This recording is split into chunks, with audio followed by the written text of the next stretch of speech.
Sidhani kama kuna mtu angeiona mbingu. Bwana Yesu asifiwe sana. Sidhani kama kuna mtu angeiona mbingu. Maana Biblia inasema kwamba iweni watakatifu. Maana mimi Mungu ni mtakatifu na hakuna mtu ambaye ataiona mbingu pasipokuwa na huo utakatifu. God is holy. Hallelujah.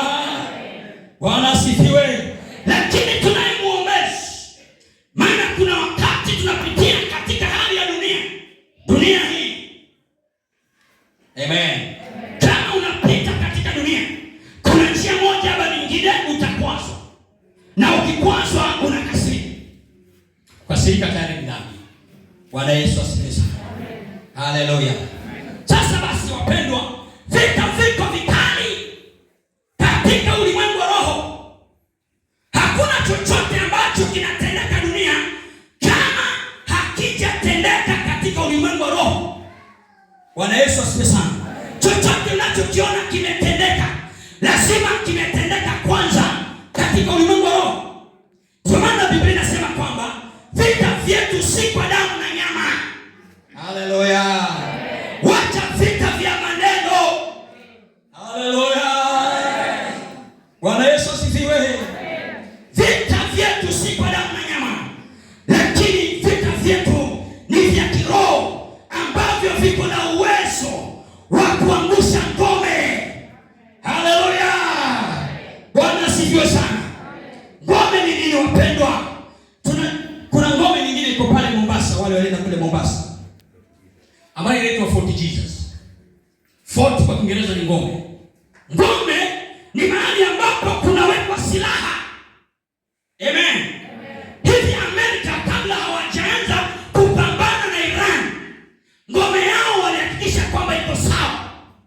Amen. Kuna kila aina yote ya ndege wako sawa. Ndio sasa wanaendesha vita.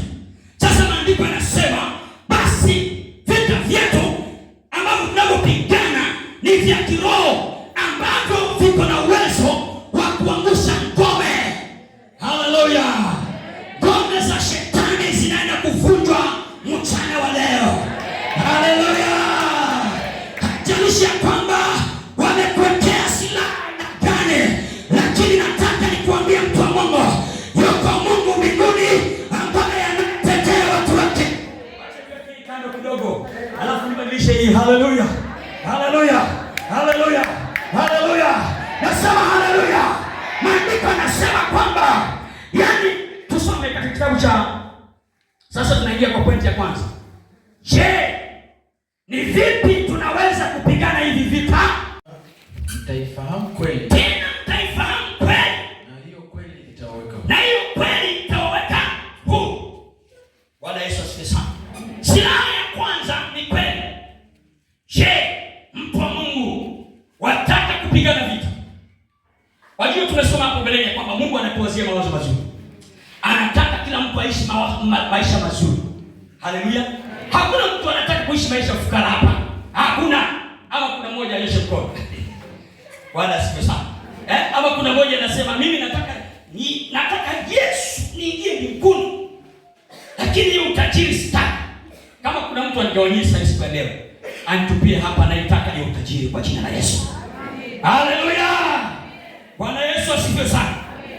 Maana kuna mapokeo mengine nasema hiyo utajiri yako sitaki hiyo. Hapana, injili ya leo unahitaji utajiri. Amen. Bwana Yesu asifiwe sana. Amen. Nafikiri ndugu Robert nimeona umetengeneza WhatsApp pale. Hiki chombo hiki tunatumia channel moja. Yaani moja imeungua na anasema ni kama inatuwekea dini. Na tunahitaji 100,000 ili tupate mashine nyingine kama hii. Sasa wewe niambie, ambaye wewe utaji utahubiri na nini? Bwana Yesu asifiwe sana. Watakana uende kule sijui Dodoma, utaenda na nini?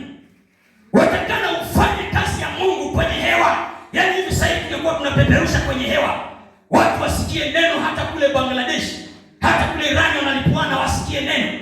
Utafanya na nini kama una utajiri? Haleluya. Mwambie jirani yako nataka utajiri mimi. Bwana asifiwe sana.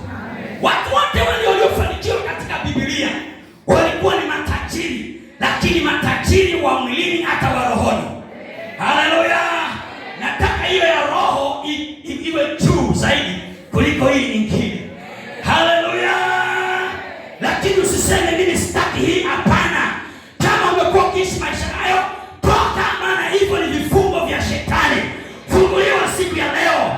Tamani utajiri, tamani uwe na mali, tamani uwe na ng'ombe, tamani uwe na ng'ombe, tamani uwe na kuku, tamani uwe na mbuzi. Kwa jina la Yesu pokea hiyo, pokea hiyo.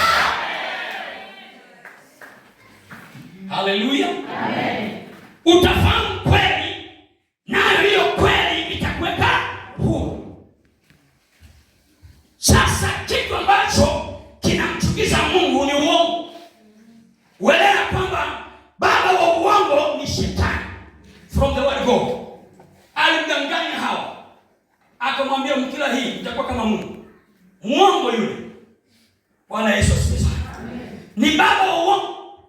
Sasa kama kuna uongo ndani yako, toa siku ya leo, kama kweli. Haleluya. Fanya matendo ya kweli. Unapowekwa mahali kusimamia, simamia kikamilifu, simamia kikweli. Haleluya. Kwa maana utatoa hesabu ya kile ambacho umefanya katika dunia. Ecclesiastes chapter 12 verse 14. Soma mtu wa Mungu, Mhubiri 12:14. Mtu wa Mungu, fanya mambo ya kweli. Mungu ataleta hukumu kila kazi pamoja na kila neno la siri. Yes. Likiwa jema au likiwa baya. Yes. Mesha. Hebu rudia tena tuseme last verse. Kwa maana Mungu ataleta hukumu kila kazi pamoja na kila neno. Ataleta hukumuni ama hukumu? Hukumuni, sorry. Yes. Kwa maana Mungu ataleta hukumuni kila kazi, yes, pamoja na kila neno la siri. Yes. Likiwa jema au likiwa baya. Haleluya. Kama kweli, kwa maana hata lile ulilifanya siri, ikiwa mzee wa kanisa hayuko, haleluya, Bwana ataleta hukumu. Kama hujalitumia, basi Bwana ataleta hukumu. Maandiko yanasema Bwana ataleta hukumu kila tendo lililo baya hata lililo jema. Vijana wanaimba hapa, sinema zitafunguliwa. Haleluya. Sinema zitafunguliwa pepo. Bwana Yesu asifiwe sana. Ikiwa mwanadamu anaweza kushoot mambo, afanye mambo na watu waone, mambo ya miaka iliyopita waone. Sasa Mungu kwake kwanza dakika moja, kila kitu naonyeshwa. Wow. Mwambie jirani yako, tenda mema. Tenda mema. Tenda mema. Haleluya. Roho mwana anasema tenda mema, nenda zako mama ye. Tenda mema, nenda zako. Sijui nani utalipwa na Mungu.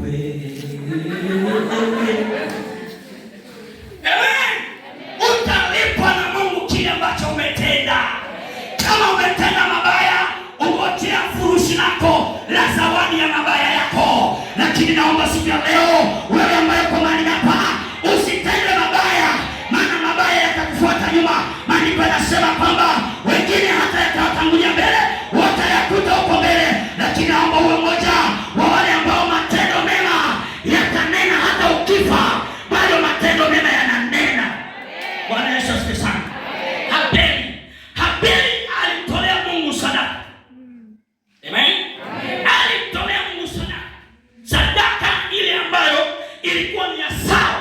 Maandiko yanasema hata iwapo amekufa, lakini bado ananena Abeli. Bwana Yesu asifiwe sana. Jina la Bwana lipewe sifa. Kuna wengine wamekufa miaka iliyopita, lakini bado tunakumbuka matendo yao. Bwana Yesu asifiwe. Naomba uwe mmoja wao wa kuwa kweli, usimame na kweli. Simama na kweli katika ile ndoa. Haleluya. Simama na kweli katika ile familia. Haleluya. Usiwe kikwazo kwa familia. Kawa baraka. Bariki watu, usilaani watu. Haleluya. Utafahamu kweli, nayo kweli itakuweka huru toka kwa giza la uongo. Kuna watu wamedanganya sana, wanafikiria kwamba wamedanganya wanadamu, lakini Mungu anaona. Maandiko yanasema kwamba macho ya Bwana ni makali, yanatembea huku na kule duniani yakitazama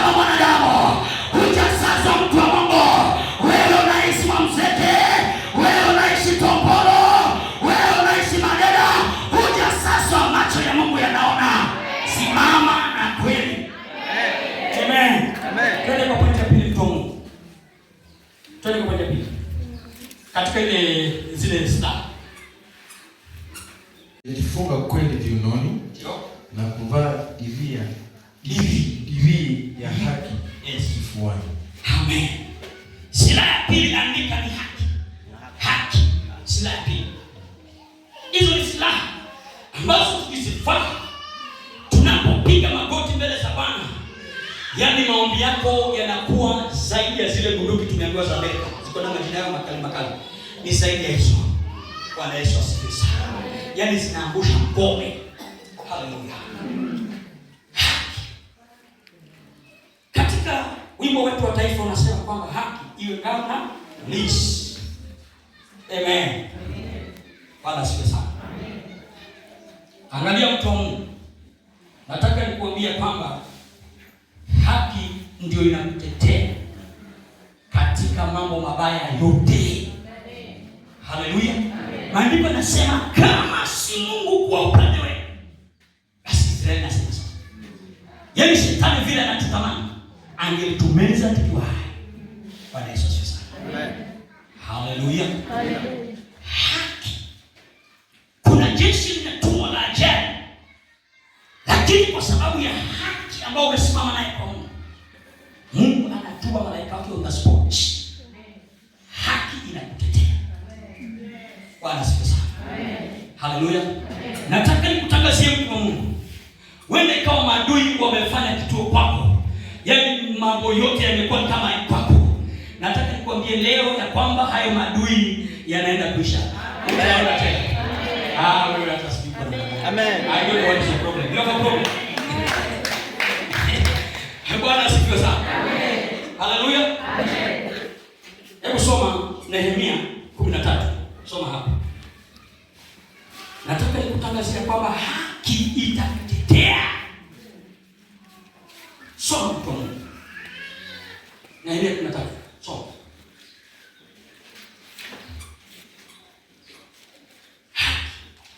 Yeah. Soma.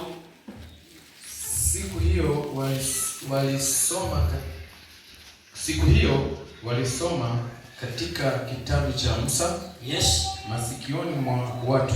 Yes. Na ndani yake yalionekana maneno haya yameandikwa, ya kwamba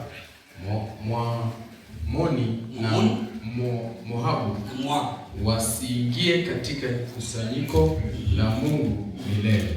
Yes. Kwa sababu hawakuwa wana wa Israeli kwa chakula na maji, bali waliwajiria Balaamu juu yao ili awalaani. Lakini Mungu aligeuza ile laana kuwa baraka. Sikiza. Ikawa walipoisikia Torati, wakawatenga Israeli na mauti na umati wa watu walio changanyika nao. Tosha.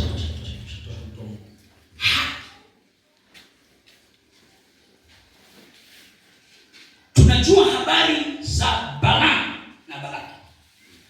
Wana wa Israeli walipokuwa wanaenda katika ile nchi, basi mfalme wa Moabu ambaye ni Balaki akasikia habari za wana wa Israeli na vile Mungu wao anavyowafanyia, matendo makubwa ambayo Mungu anayafanya. Basi kwa sababu ya ubabe wake, kwa sababu yeye alikuwa na pesa, basi akamajiri Balaamu. Balaamu unaweza soma kwa juu ukafikiria kwamba Balaamu ni mtumishi wa Mungu, lakini nataka nikwambia kwamba Balaamu alikuwa ni mganga wa kienyeji. Bwana Yesu asifiwe sana. Walimwajiri Balaamu ili awalaani wana wa Israeli, lakini kwa sababu haki ilikuwa na wana wa Israeli, katika kitabu cha Second Peter chapter 2 I believe verse 8 or 9 hapo inasema kwamba hii sisi ni taifa teule, yaani tumeteuliwa, ni miliki ya Mungu. Mtu aliyeitanishwa na Mungu basi ni miliki yake. Wana wa Israeli walitengwa, hao ni watu wa Mungu, lakini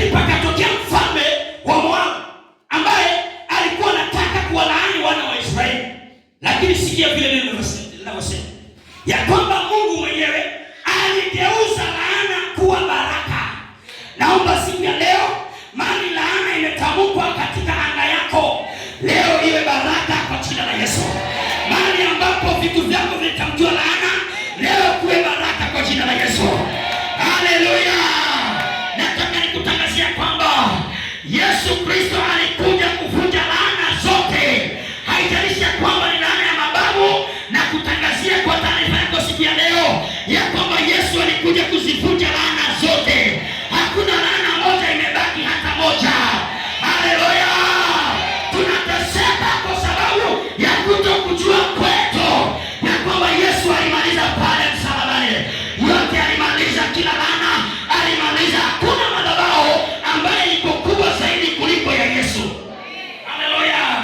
Angalia madhabahu iliyojengwa pale Kalvari. Yesu akainuliwa pale Kalvari. Haleluya! Akaimwaga damu yake. Basi yale ndio madhabahu yaliyojengwa. Hakuna madhabahu yote akawatoe ng'ombe kama Balaki alivyotoa wale ng'ombe, haitaweza kufika damu ya Yesu Kristo. Bwana Yesu asifiwe sana. Hapo ndipo tuko sasa, tuko chini ya hiyo neema ya kwamba hakuna laana yote itakayosema kwamba laana zote za ukoo hizo navunja katika jina la Yesu. Laana zote za ukoo hizo naharibu kwa jina la Yesu. Laana zote za kifamilia hizo naharibu kwa jina la Yesu. Laana za kuavia mimba ninavunja katika jina la Yesu. Ndipo nasema Mungu akabadilisha kuwa baraka. Yaani wana wa Israeli walikuwa wanalaaniwa na huyu mtu ambaye anaitwa Balaki. Balaki alikuwa ni mfalme wa Moabu ambaye aliamua kufanya mabaya, lakini maandiko yanasema katika kitabu cha Warumi 8:31, Mungu akiwa upande wetu, ni nani atakaye kwenda kuwa juu yetu? Hakuna mchawi atasimama juu yetu, hakuna mganga atasimama juu yetu, hakuna mwanadamu atakayesimama juu yetu, maana Bwana yuko upande wetu. Naomba siku ya leo Bwana akupiganie, Bwana akutetee, Bwana akuvike dini ya haki. Maandiko, haleluya. Wanataka kusema vile wale wengine. Amen. Nafakiria kidogo. Mimi ni mwana socialia. Bwana asifiwe sana. Alinifundisha geography na nikashika. Bwana asifiwe sana. Wanataka hapo kainchi kadogo hapo wakafutilie mbali wale Iran. Basi ndivyo Hamani alivyokuwa amefanya. Lakini nakwambia kwamba anayepigana na watu wa Mungu, Mungu atampona, hatamaliza kabisa. Haleluya. Wewe namna gani? Bwana Yesu asifiwe sana. Huwezi kushindana na watu wa Mungu. Huwezi kushindana na watu walioteuliwa. Huwezi kabisa, huwezi hivyo vita, huwezi. Haleluya. Hamani akainuka akasema Waisraeli wote wafutiliwe mbali. Akaandika mabarua zake zote, yaani kwa majimbo 127, 127 counties. Sisi tuko na 47. Bwana asifiwe sana. Lakini wao walikuwa na 127 na kaunti nyingine ama jimbo lingine lilikuwa ni hapa Ethiopia na Egypt. Ilikuwa amani ya hiyo jimbo. Wakapelekewa barua ya kwamba wana wa Israeli wafutiliwe mbali. Bwana asifiwe sana. Lakini mtumishi wa Mungu hasa hii habari ya Esther. Mordekai akamfuata Esther. Akamwambia, unajua tunataka kufutiliwa mbali. Basi akasema tufunge na kuomba. Bwana Yesu asifiwe sana. Tufunge na kuomba. Basi wakafunga na kuomba na taifa la Israeli lilipona. Bwana Yesu asifiwe sana. Amen. Huyu Hamani akainuka tena, anataka asujudiwe. Hamani alikuwa Mordekai alikuwa ni gatesman, yaani mtu wa kufungulia lango na kutoka na kuingia. Alikuwa mnyenyekevu sana. Sasa alikuwa anataka saa ile Hamani anapita anyenyekee, yaani abaa asujudu namna hiyo. Mordekai anajua neno la Mungu. Naomba ujue neno la Mungu. Amen. Ukijua haki yako hakuna kuchezea na mapepo tena. Ukijua haki yako hakuna kuwa fukara tena. Ukijua haki yako hakuna tena kuishi maisha ya shida. Bwana asifiwe sana. Alikuwa anajua neno Mungu peke yake ndio kuabudu. Haleluya. Akasema hilo sifanyi. Basi mashtaka yakaandikwa na Hamani, kwa sababu alikuwa ni next to the king. Basi akatengeneza hata msalaba, akatengeneza mti ili ya kwamba huyu jamaa anaitwa Mordekai atundikwe. Naongea habari ya haki. Amen. Haki itakutetea. Amen. Bwana Yesu asifiwe sana. Amen. Mtu wa Mungu, fanya mambo ya haki. Whether uko peke yako ama hauko peke yako, uko na wenzako ama uko peke yako, fanya mambo ya haki. Amen. Bwana Yesu asifiwe sana. Amen. Basi kuna siku Mordekai alipokuwa katika hali ya kufanya kazi, akaona wajamaa wawili ambao walikuwa wanataka kumpindua mfalme ama kumwangusha mfalme. Basi akaenda karipoti. Halafu hiyo ikaandikwa katika vitabu vya Kumbukumbu. Bwana Yesu asifiwe sana. Amen. Matendo yako yale yote umekuwa kufanya, yamekuwa yakiandikwa tu. Yamekuwa yakiandikwa tu. Haleluya. Yamekuwa yakiandikwa. Jipe moyo, jipe moyo. Bwana Yesu asifiwe sana. Kuna hata kama unalia sasa, nataka nikuambie kwamba hicho kilio kinaisha. Karibuni hicho kilio kinaisha. Maana mtetezi wako ameshuka, yu hai. Haleluya. Utalia tena. Bwana asifiwe sana. Amen. Kumbe matendo yameandikwa. Mordekai alimsaidia mfalme wakati alipokuwa anataka kuuawa na watu wawili. Alafu ikawekwa kitabu. Sasa wakati ameshtakiwa Mordekai, mfalme akasema, huyu mtu amekuja kushtuka ndio. Haliteni kitabu, tuangalie matendo yake. Tuangalie. Anafanya kazi nzuri, anakuja mapema, anaheshimu watu, anapenda kila mtu. Hata siku moja aliweza kufumbua siri ambaye mfalme alikuwa anataka kuoa na jamaa wawili. Mfalme akapost pale akasema, na kuna kitu huyu mtu alifanya hapa. Stop. Bwana Yesu asifiwe. Amen. Mtetezi wako yu hai. Mtetezi wako yu hai. Mtetezi wako yu hai. Atasimama kwa ile familia, atasimama kwa watoto wako, hata kama wamekuwa kama wamemapoza. Nataka nikutangazia kwamba watabadilika kwa jina la Yesu. Simama na haki ya Mungu. Simama kufanya kazi yake. Simama kuwapenda wanadamu. Haleluya. Mfalme alikuwa anaitwa Hosea. Akasema yule ambaye mfalme anataka kumtukuza, basi atavalishwa nguo, atavalishwa suti mkufu, atawekwa kwenye punda, tembeshwe, akisema huyu ndiye mfalme ambaye amependezwa naye. Bwana asifiwe sana. Akifikiria kwamba ni yeye. Haleluya. Kumbe ni wewe. Kumbe ni wewe. Kumbe ni wewe. Kumbe ni wewe. Kumbe ni wewe. Kumbe ni wewe. Kwa jina la Yesu. Amen. Bwana asifiwe sana. Amen. Sasa akafikiria kwamba haya mambo yote yamesemwa, hiyo ni yangu. Lakini hajui mbingu zikishughulikia ile mambo yote ya ulimwengu yote inakuwa ni noise maker. Those are just noise makers. Hallelujah. Those are noise makers. Which doctors are noise makers? Hallelujah. Bwana Yesu asifiwe sana. Amen. Hasa tukitegeza pale. Hasa katika ile kuongea. Sijui Hamani alifanya nini. Akataka sijui kumgusa Yesu. Asira mfalme aliwaka. Namkaribia mke wangu. Haya.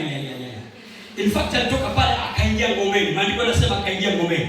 Yaani ngomeni ni mahali pa silaha. Nafikiri alikuwa anataka kuchukua moja mlipue basi kaziishi. Lakini haikuwa hivyo. Bwana Yesu asifiwe sana. Amen. Mambo ya Mungu yanaenda na mchakato pole tu. Kama ni pasi mtu atachapa pole tu.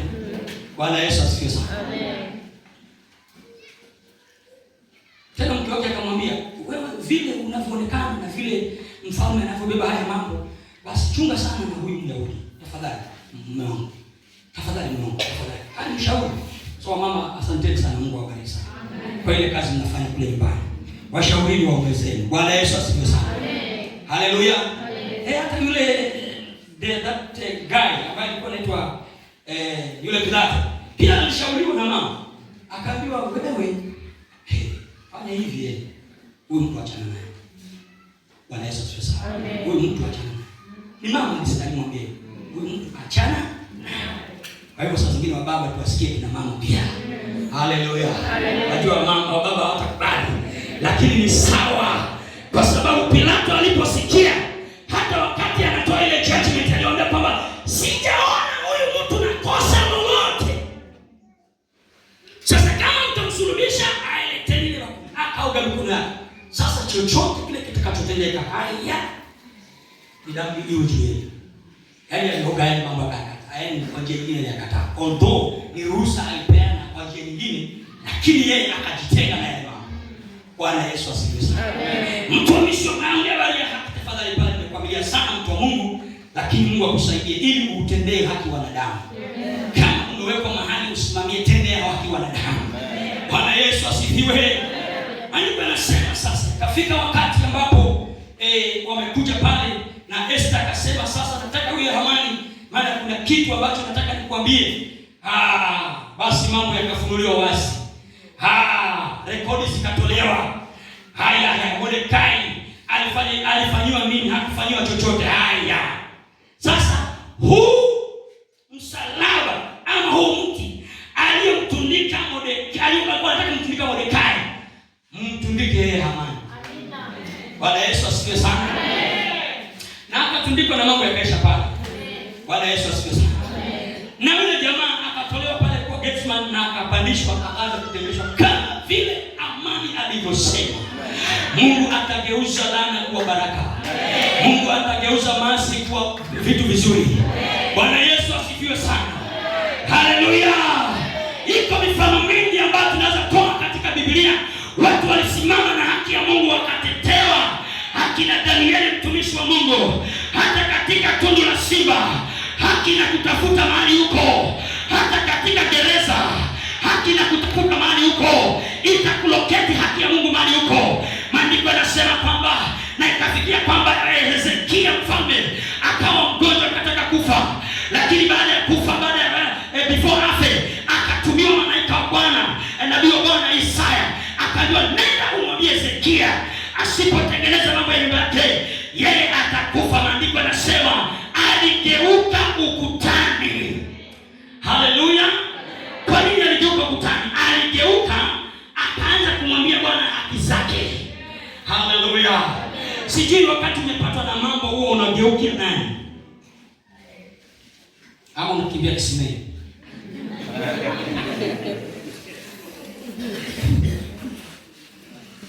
Bwana sasa. Amen. Hezekia alienda kumkumbusha Bwana, angalia jinsi Bwana amefanya. Angalia Bwana nimefanya hivi na hivi katika nyumba yako. Angalia nimefanya hivi. Mungu akasikia kwa sababu kuna haki ilionekana mahali pale. Na akasema Isaya, rudi, nenda kumwambia kwamba nimemwongezea mtumishi wangu miaka 15. Bwana Yesu asifiwe. Amen. Jina la Bwana lipewe sifa. Amen. Haki itakutetea. Ni silaha. Hakuna maadui watakushambulia kama uko na haki ya Mungu. Amen. Vita ni vikali wapendwa, lakini wakati haki inaonekana, Bwana asifiwe sana. Amen. Josephat alikuwa ameenda vitani na yule Ahabu. Tena Josephat alikuwa hapendi mambo ya huyo Ahabu sana, kwa sababu alikuwa na manabii wake walikuwa wanamtabiria mambo. Lakini kwa na nabii mmoja wa Mungu akamtabiria mambo ya kweli. Na kwa sababu ya moyo wake mgumu akasema, huyu hanitabiri mazuri. Bwana Yesu asifiwe. Unajua katika ulimwengu wa sasa watu wanataka kutabiriwa mambo mazuri, yale yao wanayapenda. Apenda ya Mungu. Usipende yale yako ambayo unataka. Bwana Yesu asifiwe sana. Unajua kuna watu wanataka kuhubiriwa mahubiri yale wanayapenda. Bwana Yesu asifiwe sana. Lakini penda yale ya Mungu. Amen. Bwana asifiwe sana. Huyu hanitabiri vizuri.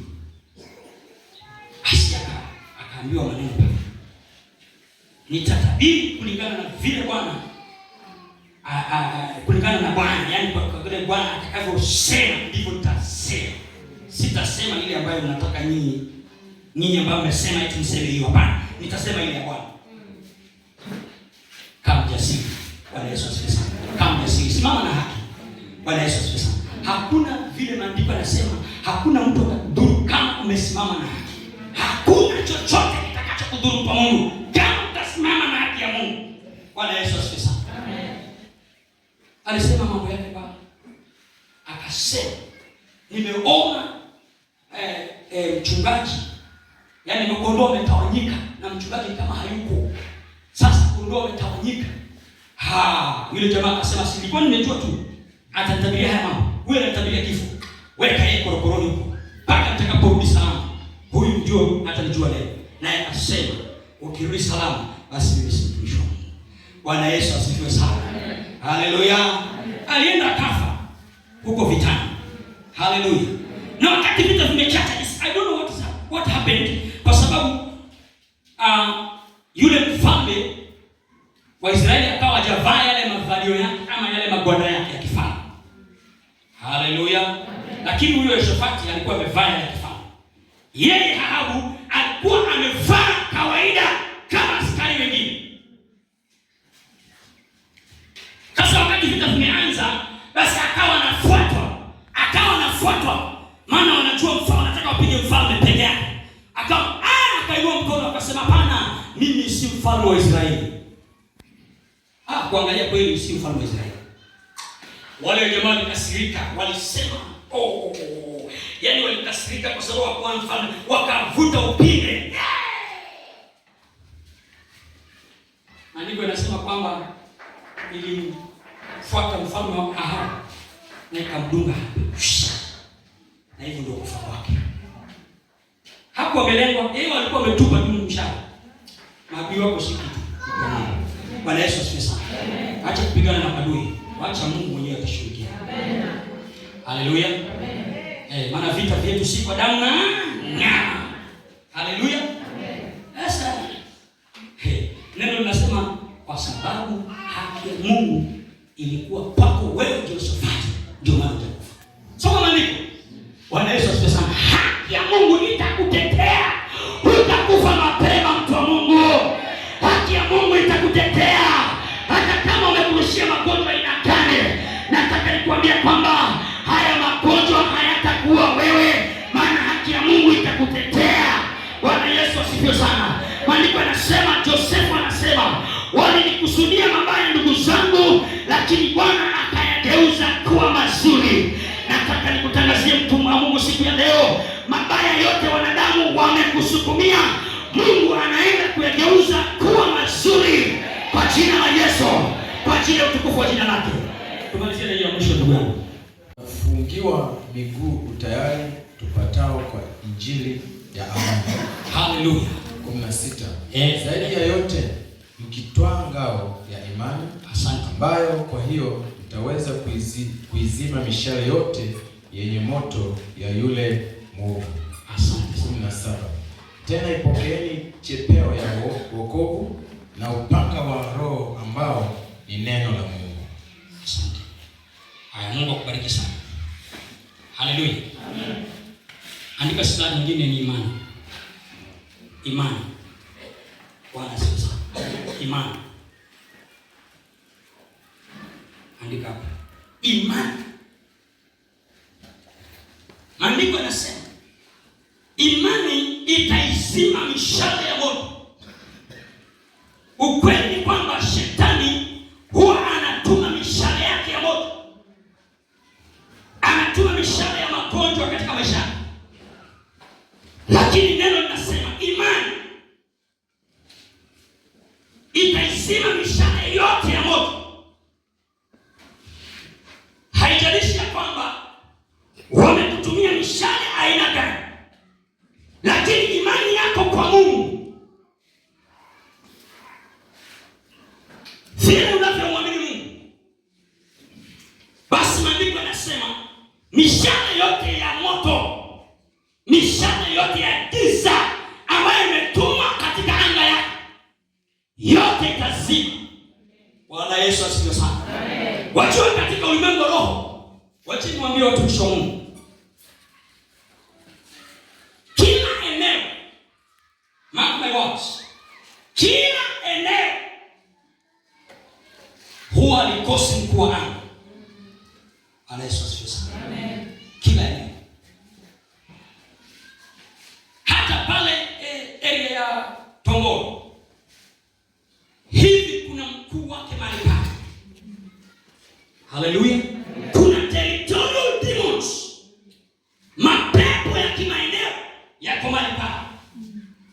Sasa ili uweze kushinda vita vya kiroho kila mahali ambapo umekanyaga, lazima kwanza umiliki mahali pale. Haleluya. Lazima umiliki. Kama hutamiliki ile anga, magonjwa hayataisha, vifo havitaisha, ajali hazitaisha, ufukara hautaisha. Kama mambo haya yako mahali pale ambapo umekaa, sasa nimekuchanua siku ya leo. Bwana Yesu asifiwe sana. Amuka, anza kupigana vita. Kuna mkuu wa maeneo. Bwana Yesu asifiwe sana. Majeshi ya pepo mabaya katika ulimwengu huu. Hivi katika dunia, katika sekta ya security, KDF, kuna jeshi la angani, kuna jeshi la majini na kuna jeshi la nchi kavu. Vivyo hivyo katika ulimwengu wa roho iko namna hiyo. Bwana Yesu asifiwe sana. Kuna falme. Haleluya. Amen. Sasa ili ya kwamba wewe uweze kurithi baraka zako. Wajua wana wa Israeli waliambiwa kwamba kule kuna majitu. Amen. Kule kuna wana wanaki. Kule kuna wanefiki. Kule hata sisi tunaonekana kama mapanzi. Haleluya. Wengine wakaingiwa na uoga. Lakini naomba siku ya leo Mungu akupatie ujasiri. Kwani neno limesemaje hapo? Hatimaye mzidi kwa hodari katika Bwana. Uwe hodari. Haleluya. Kama ni mabundi yako mahali pale yanatumika katika ulimwengu wa giza, ni wewe uyakomeshe kwa jina la Yesu. Haleluya. Kwa sababu Mungu amekupatia uwezo, uko na imani ya kuizima mishale ya moto ya yule mkuu wa maeneo. Bwana Yesu asifiwe sana. Sasa hizo rangi zote, hizo maeneo yote, alafu kuna mmoja wa Masinzini.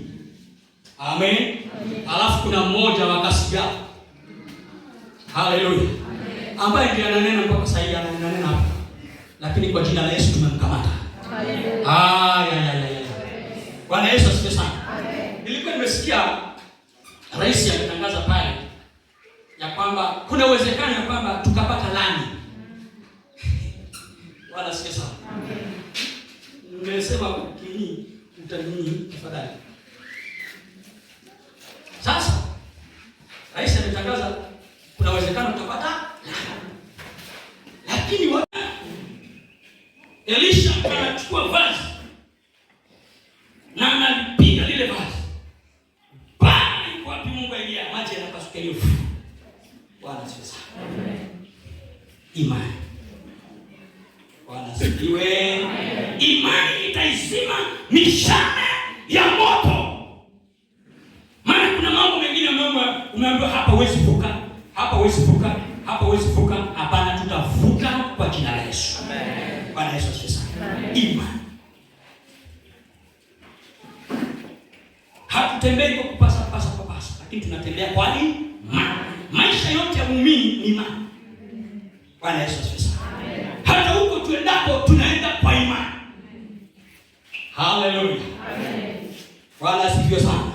Na sisi tuna heri ambao tunaamini habari za Yesu, habari za neno la Mungu, ambaye sisi hatukumuona Yesu kwa macho ya mwili, lakini tunaamini sisi tuna heri zaidi. Hiyo ni imani. Bwana Yesu asifiwe sana. Amen. Magonjwa yale sugu ambayo yamekutatiza katika maisha yako. Haleluya. Amen. Kuwa na imani ya kwamba yanaenda kuondoka. Amen. Bwana Yesu asifiwe sana. Sijui ni laana zimekuwa zikifuata nini, ni kuwa na imani ya kwamba zinaenda kuondoka. Amen. Bwana Yesu asifiwe sana. Kila kitu chako unachofanya fanya kwa imani. Ili mifugo yako ambayo haizai, haiendelee, kwa imani itabirie kuzaa. kwa jina la Yesu. Imani itaizima mishale yote ya moto ya yule mwovu shetani. Imani kwa Mungu. Tusimame kwa Mungu. Haleluya.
Tunaingia kwenye vita, tunaingia kwenye anga.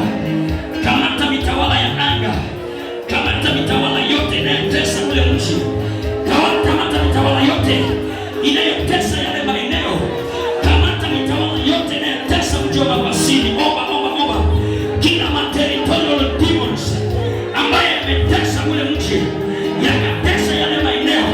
Omba mtu wa Mungu, ingia kwenye anga. Omba hiyo silaha, ingia kwenye anga, ingia kwenye anga. Omba. Piga kila sauti zote. Mitawala ya anga. Mtawala wa anga ya mji wa mabasini. Tawala, piga naye tawala. Mpige kwa uwezo wa Bwana. Wewe ni Mungu mwaminifu. Elion, fadhili zako za dumu milele. Haleluya.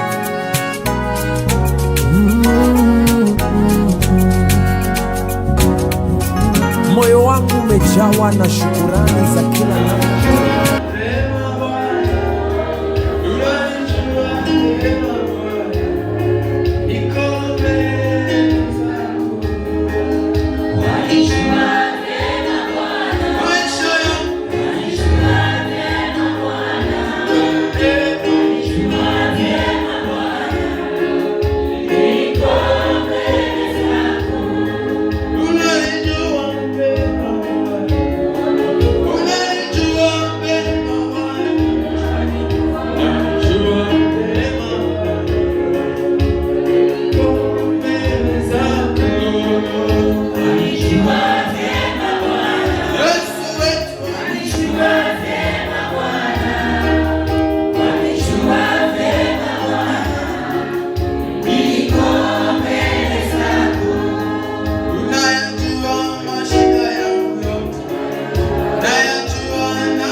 Tunaingia kwenye vita, tunaingia kwenye anga. Kamata mitawala ya anga, kamata mitawala yote inayotesa ule mji, kamata mitawala yote inayo